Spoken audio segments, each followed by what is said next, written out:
ये कहानी है 1917 की, जब जर्मन में जंग चल रही थी। हम जर्मन सोल्जर्स सिपाहियों को देखते हैं जिनकी हर तरफ चीखों पुकार होती है। चारों तरफ लाशें थी, सभी डरे हुए थे। इन्हीं बीच हम एक यंग सोल्जर को देखते हैं। उस सिपाही की उम्र बहुत कम थी जो अपनी चारों तरफ लाशों को देखकर डरा हुआ था। वो ऐसा हाल देखकर एक जगह पर बैठा होता है। तभी उसके पास एक सिपाही आता है जो कहता है, तुम ऐसे नहीं बैठ सकते, तुम्हें हमारे साथ लड़ना होगा। अब वो सिपाही उठता है और बाकी सबके साथ जंग के मैदान में उतर जाता है। उस जर्मन सिपाही ने पहली बार फ्रेंच सिपाही को मारा था। इसी तरह वक्त गुजरता रहता है। अब बहुत सारी लाशें दिखाई जाती हैं जो उन सिपाहियों की थी जो जंग में मारे गए, जो जर्मनी और फ्रांस के दरमियान में चल रही थी। इन्हीं लाशों में उस लड़के की भी लाश थी जो कुछ वक्त पहले बहुत ज्यादा डरा हुआ था, जिसकी लाश गलने सड़ने लगती है। इसीलिए सभी सिपाहियों की लाशों को ताबूत में बंद कर दिया जाता है और फिर एक एक करके सबके जिस्मों से यूनिफॉर्म उतार लिए गए थे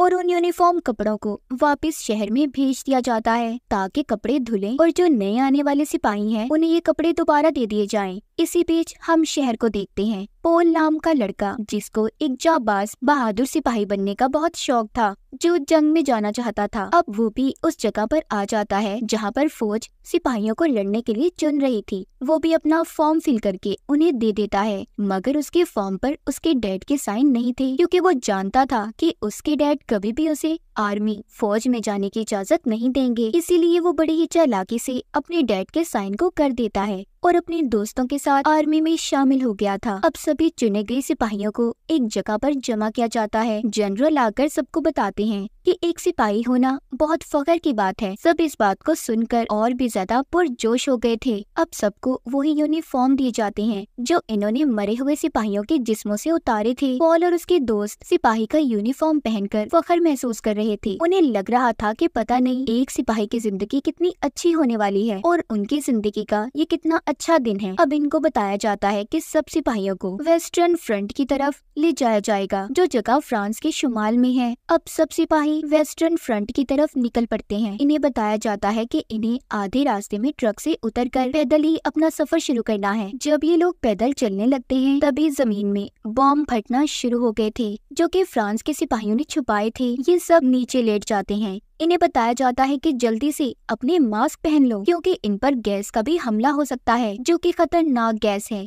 जिससे मौत हो सकती है। सब अपने मास्क पहनने लगते हैं। इसी दरमियान पॉल देखता है कि उसका साथी जिससे मास्क नहीं पहना जा रहा था, पॉल उसकी जब मास्क पहनने में मदद कर रहा था तो अपना मास्क पहनने में उसे देर हो जाती है। इसी बात पर उसका सीनियर उस पर चिल्लाता है और कहता है कि देखो, किसी दूसरे की मदद तब करना जब तुम पहले अपना मास्क पहन लो। इसके बाद ये सब आगे बढ़ते हैं। जब ये बेस पर पहुंचते हैं तो वहाँ का बहुत बुरा हाल था। बेस पानी से भरा हुआ था। सबको कहा जाता है कि यहाँ से इन्हें पानी निकालना है। अब ना तो इनके पास कोई बाल्टी थी और ना ही कोई और सामान, इसीलिए सब अपने हेलमेट उतारकर पानी निकालने लगते हैं। यहीं पर पॉल की मुलाकात एक आदमी से होती है जो उसे यहाँ के हालात के बारे में बताता है। उधर उसका एक दोस्त जो यहाँ पर आकर ऐसे हालात देखकर बहुत ज्यादा परेशान हो गया था, वो पॉल से कहता है कि मैं नहीं जानता था जंग में जाकर ऐसे हालात होते हैं। मैं यहाँ पर नहीं रह सकता, मुझे अपने घर वापस जाना है। मगर अब इसकी ऐसी कोई भी बात का कोई फायदा नहीं था, क्योंकि ये लोग अब जंग लड़े बगैर यहाँ से नहीं जा सकते थे। इसी तरह पानी निकालते हुए रात हो जाती है। अब रात को इन्हें जिम्मेदारी दी जाती है कि इन्हें बॉर्डर पर खड़े पहरा देना है। पॉल जब अपने साथियों के साथ पहरा दे रहा था तो वो इस बात से बिल्कुल अनजान था कि यहाँ पर गोली भी चल सकती है। तभी उसके सर पर एक गोली आकर लगती है और वो नीचे गिर जाता है। वो सोचता है कि अगर वो गोली इसके हेलमेट पर ना लगी होती तो आज वो जिंदा ना होता, क्योंकि ये अपने हेलमेट की वजह से बच गया था। थोड़ी ही देर बाद यहाँ पर बॉम्ब गिरना शुरू हो गए थे। एक भगदड़ मच जाती है। सभी सिपाही बेसमेंट में जाकर छुप जाते हैं। चारों तरफ गोलियां चल रही थी। पॉल का वो दोस्त जो आकर यहाँ पर पछता रहा था, वो बहुत ज्यादा डर जाता है और चिल्ला चिल्ला कर यही कह रहा था कि मुझे अपने घर वापस जाना है, मगर उसकी इस बात को सुनने वाला कोई भी नहीं था। तभी इनका एक साथी जब बाहर जाने लगता है तो उसके पाँव में ही बॉम्ब ब्लास्ट हो जाता है, जिससे उसके जिस्म के टुकड़े टुकड़े हो गए थे। ये मंजर बहुत ही भयानक था, जिसे देखने के बाद सब लोग अब और भी ज्यादा डर गए थे। बॉम्ब भी फटने शुरू हो जाते हैं। इससे अब सबको ये लगने लगा था कि बेसमेंट गिरने वाला है, इसीलिए जितनी जल्दी हो सके इन्हें अपनी जान बचाकर यहाँ से निकलना होगा। सब लोग अब निकल जाते हैं पर पोल नहीं जाता। कुछ ही देर में बेसमेंट गिर जाती है। अब सबको ये लग रहा था कि पोल उस बेसमेंट में दबकर मर गया। जब सुबह को सिपाही आकर लकड़ियाँ हटाते हैं तो पोल अभी भी जिंदा था। फिर ये पोल को बाहर निकालते हैं और एक जगह पर बिठा देते हैं। उसके सामने फिर से वही आदमी आता है जो इसको यहाँ पहली बार मिला था, जिसने इसे यहाँ के बारे में सारी जानकारी दी थी। वो जानता था कि पोल भूखा होगा, इसीलिए वो उसे खाने के लिए एक रोटी का टुकड़ा देता है। अब यहाँ पर एक सिपाही आता है जो पोल से कहता है कि तुम ऐसे फारिग नहीं बैठ सकते। जितने भी सिपाही मर गए हैं उन सभी के बैचेस को इकट्ठा करो जिन पर उनके नाम लिखे हैं, ताकि हम उनकी फैमिली को इत्तला कर सकें। पॉल जब सभी सिपाहियों के बैचेस को इकट्ठा कर रहा था तो इसे अपने दोस्त का चश्मा भी मिलता है, जो दोस्त बहुत ज्यादा डरा हुआ था। जब पॉल थोड़ा सा आगे जाता है तो उसे उसकी लाश मिलती है, जिसे देखकर पॉल फूट फूट कर रोने लगा था, मगर वो ये जानता था कि वो ज्यादा नहीं रो सकता, इसीलिए अपने काम को पूरा करने लगता है। वक्त ऐसे ही गुजर रहा था। अब जो सिपाही मर गए थे उनके बैचेस से एक ऑफिसर उनके नाम की रजिस्टर पर एंट्री कर रहा था और जाकर अपने सीनियर ऑफिसर को इन सब के बारे में बताता है, जिसका नाम मैथियस होता है। वो ऑफिसर कहता है, सर 40,000 से ज्यादा सिपाही मारे गए हैं, हमें ये जंग रोक देनी चाहिए वरना पता नहीं क्या होगा। मैथियस उसकी बातें सुनकर सोच में पड़ गया था कि आखिर इस जंग को रोके तो कैसे। मैथियस अब अपने सब बड़े सीनियर ऑफिसर्स को बुलाता है और मीटिंग शुरू कर देता है। उधर पॉल और उसकी टीम को अब एक जगह से दूसरी जगह भेजा जा रहा था, एक दूसरे बेस पर,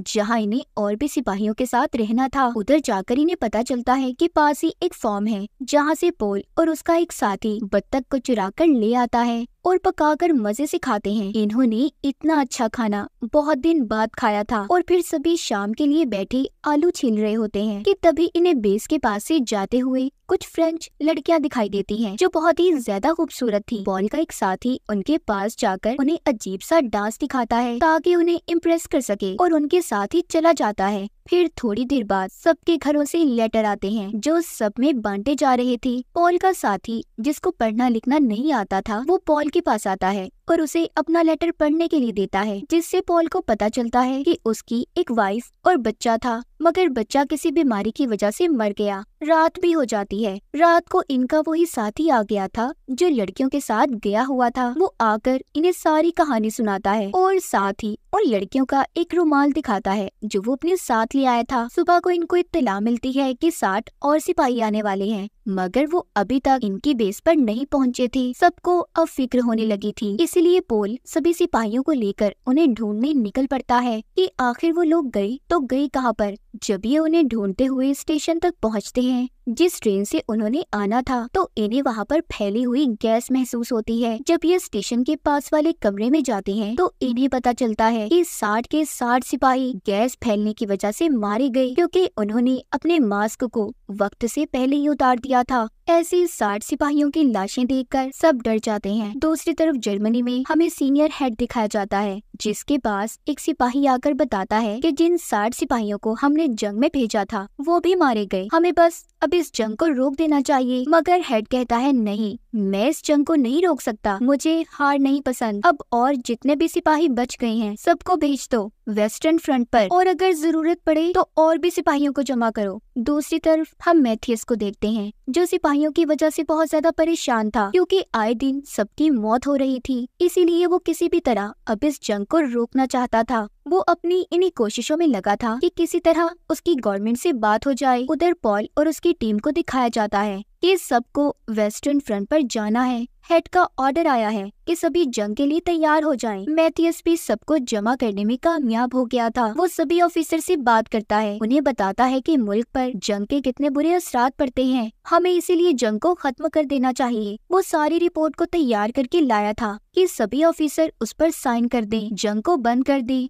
मगर एक फ्रेंच ऑफिसर साइन नहीं करता, कहता है कि मैं 72 घंटे बाद करूंगा। उसकी इस बात पर मैथियस को गुस्सा जाता है, कहता है, सर 72 घंटे बाद न जाने कितने मासूम सिपाहियों की जान चली जाएगी। मगर वो फ्रेंच ऑफिसर एक बात नहीं सुनता और अपनी ही बात पर अड़ा रहता है। उधर दूसरी तरफ पोल और बाकी सिपाहियों को कहा जाता है कि फ्रांस की तरफ बढ़ो। ये लोग ऐसा ही करते हैं और रास्ते में जितने भी फ्रेंच सिपाही आते हैं सबको एक एक करके मार रहे थे। इसी बीच पॉल और उसके साथी उनके किचन तक पहुंच जाते हैं, जहां पर बहुत ही लजीज खाना पड़ा था। सब उस खाने को देखकर उस पर टूट पड़े थे। इन्हें अब वहीं पर अजीब सी आवाजें आती हैं, तो ये जब बाहर जाकर देखते हैं फ्रेंच सिपाही बहुत बड़े बड़े टैंक्स ले आए थे। जब उन पर ये गोलियां चलाते हैं तो इन्हें पता चलता है कि इनकी गोलियों का उन पर कोई असर नहीं होगा, क्योंकि वो टैंक्स बहुत ज्यादा मजबूत थे। वो अब आहिस्ता आहिस्ता इनकी तरफ बढ़ रहे थे और एक एक करके जर्मन सिपाहियों को मार रहे होते हैं कि तभी अब जर्मन सिपाही भी उन टैंक्स में बॉम्ब डाल देते हैं, जिससे कि टैंक भी ब्लास्ट हो गए थे। मगर फ्रेंच सिपाहियों के पास अब फायर गन्स थी, जिससे वो अब आग छोड़कर जर्मन सिपाहियों को मार रहे थे। इसी बीच पोल का दोस्त भी उनके कब्जे में आ जाता है। वो बहुत माफी मांगता है, उसने अपने आप को उनके हवाले भी कर दिया था, मगर फ्रेंच सिपाही उसे जिंदा ही जलाकर मार देते हैं। पॉल ये सब देखकर टूट गया था। उधर मैथ्यूस को फ्रांस की तरफ से तैयार की गई एक रिपोर्ट मिलती है, जिसमें उन्होंने बताया था कि कुछ जर्मन ऑफिसर्स भी हैं जो नहीं चाहते कि जंग को खत्म किया जाए। मैथ्यूस अब इस बारे में और भी ऑफिसर से बात करता है, कहता है कि हमें जंग को खत्म करना होगा। एक ऑफिसर कहता है कि अगर हमने ऐसा किया तो फ्रांस हम पर काबिज हो जाएगी और कब्जा कर लेगी, मगर मैथ्यूस कहता है नहीं, अब बस हमें समझौता कर लेना चाहिए। उधर जंग के मैदान में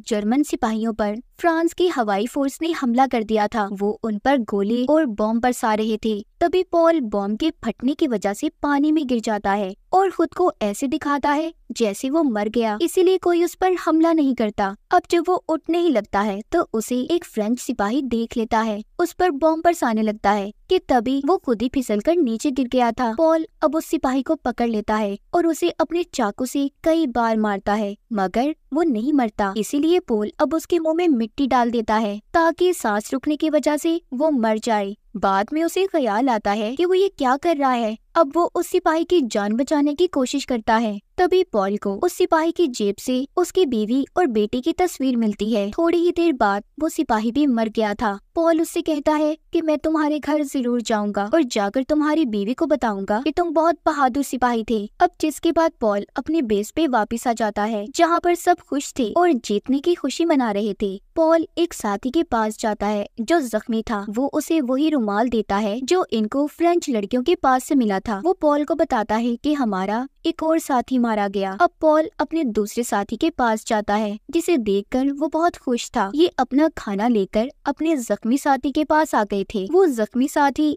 जिसने चोरी छुपे इनसे कांटा फोक चुरा लिया था और अपनी गर्दन में मारने लगता है, क्योंकि वो जानता था कि वो जिंदा नहीं बचेगा, इसलिए उसने खुद को ही मार लिया था और थोड़ी ही देर बाद दम तोड़ देता है। पॉल का दूसरा साथी उसे बताता है कि मैंने सुना है जंग खत्म होने वाली है। पॉल कहता है अच्छा, पर मुझे तो ऐसा नहीं लगता। उधर मैथ्यूस को दिखाया जाता है, जिसने सभी जर्मन ऑफिसर से जंग खत्म करने की इजाजत ले ली थी, मगर फ्रांस उन पेपर्स पर साइन नहीं करते और कहते हैं कि जंग अभी 6 घंटे तक और चलेगी। इसी तरह सुबह हो जाती है। हम पॉल को देखते हैं जो अपने साथी के साथ फॉर्म पर जाता है ताकि ये वहाँ से एक बार फिर कुछ चुरा कर अच्छा सा खा सके। पॉल उस फॉर्म के अंदर जाता है, जबकि उसका साथी इसका बाहर खड़ा पहरा दे रहा था, मगर उन्हें किसान के बेटे ने देख लिया था, जो पॉल के साथी को गोली मार देता है जो उसके पेट में लगी थी। पॉल अपने साथी की वजह से परेशान था और कहता है लाओ मैं तुम्हारी गोली निकाल देता हूँ। उसका साथी कहता है नहीं, तुम मुझे बस एक सिगरेट दे दो और मुझे बेस पर ले जाओ, वहीं पर मेरा इलाज हो जाएगा। पॉल भी ऐसा ही करता है। जब ये अपने साथी को लेकर जा रहा था तो रास्ते में ये सिपाहियों से भरी गाड़ी देखता है जो बहुत खुश थे क्योंकि जंग अब खत्म हो चुकी थी। पॉल उनसे मदद मांगता है,